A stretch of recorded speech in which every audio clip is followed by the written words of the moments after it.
Roast breadfruit, fried breadfruit, cooked breadfruit. We Jamaicans love this fruit and it is a staple food in our diet, and very soon the whole world might be eating breadfruit or products made from breadfruit, as scientists think that breadfruit holds the key to fighting world hunger as temperatures rises. In this video, we'll talk about breadfruit and how it can be processed into value-added products. Breadfruit is a species of flowering tree in the mulberry and jackfruit family and is believed to be a domesticated descendant of the breadnut tree originating in New Guinea, the Maluku Islands, and the Philippines. The fruit was spread across the world during the colonial era by British and French navigators. Today, breadfruit can be found growing in about 90 countries throughout South Asia, the Pacific Ocean, the Caribbean, Central America, and Africa. The name breadfruit is derived from the texture of the fruit when it is cooked, similar to freshly baked bread. Most breadfruit varieties produce fruit throughout the year and is a staple food in tropical regions. Before eating, breadfruits are roasted, fried, boiled, and baked. Some describe the fruit to tasting like potato. In the Philippines, breadfruit is known as rimas, and the immature fruits are commonly eaten when cooked with coconut milk. In Sri Lanka, it is cooked as a curry using coconut milk and spices. In the Dominican Republic, it is called good bread, but it is not as popular and mainly used for feeding pigs. In Barbados, breadfruit is boiled with salted meat and mashed with butter to make breadfruit cocoa.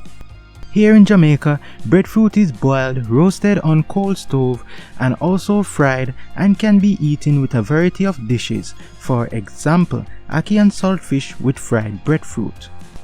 Now, how will breadfruit feed the world? Well, according to researchers at Northwestern University who have been studying breadfruit, they believe that it could help feed the world as our more vulnerable crops are plunged into jeopardy due to rising global temperatures. According to the researchers, changes to the climate and resulting weather patterns are likely to make it harder to grow some foods like rice, soybeans, corns, and wheat. The scientists at Northern Western University have found that breadfruit is incredibly resilient to warming temperatures and changes to precipitation. The drought-resistant breadfruit doesn't need a ton of fertilizer or water to grow either. So, what makes breadfruit the best option for feeding the world? Well, that's because of its ability to grow in places that will be most impacted by the planet's changing climate, areas such as sub-Saharan Africa, which is particularly vulnerable to the warming climate and the resulting food insecurity, as a prime location to grow breadfruit. Now, let's talk about some business ideas that you can build around breadfruit. Long before this research was published about breadfruit possibly feeding the world, entrepreneurs, researchers, farmers, chefs, and marketing executives realized the potential of breadfruit for value-added products. A very popular product that breadfruit can be used to make is flour. Flour is most commonly made from wheat, and flour is a $165.69 billion product. Flour made from wheat contains gluten, and some people react differently to gluten, where the body senses it as a toxin which can cause one's immune system to overreact and attack. As for flour made from breadfruit, it is completely gluten-free and makes for a nutritious and delicious alternative to flour made from wheat. Now, why should we look to convert breadfruit into value-added products? Well, breadfruit has a somewhat shorter shelf life, so it would pose a challenge to keep fresh fruit stocked in the produce sections of stores not located in tropical regions where breadfruit grows. Hence, making breadfruit into value-added products can solve that problem. Now, let's talk about making breadfruit flour.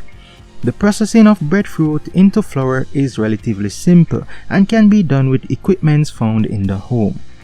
So let's start at step 1. The first step in turning breadfruit into flour starts with sourcing your breadfruit. Are you going to buy it from a farmer? Do you have breadfruit trees at home? Or is it even enough to make the amount of flour you want? Currently, there are no breadfruit plantations or farms in Jamaica, so you would probably have to source it from multiple farms to get the amount of breadfruit you need to process. The next step, step 2, is cleaning and cooling. Step 3 is peeling, cutting, and removing the core of the breadfruit.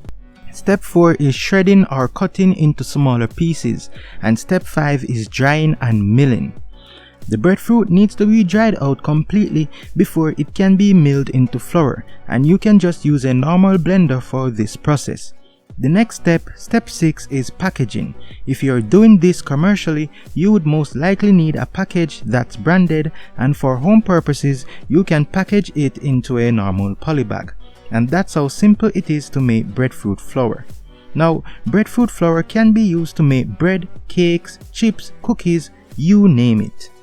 So what do you guys think about breadfruit? Let me know in the comments, and I'll see you soon.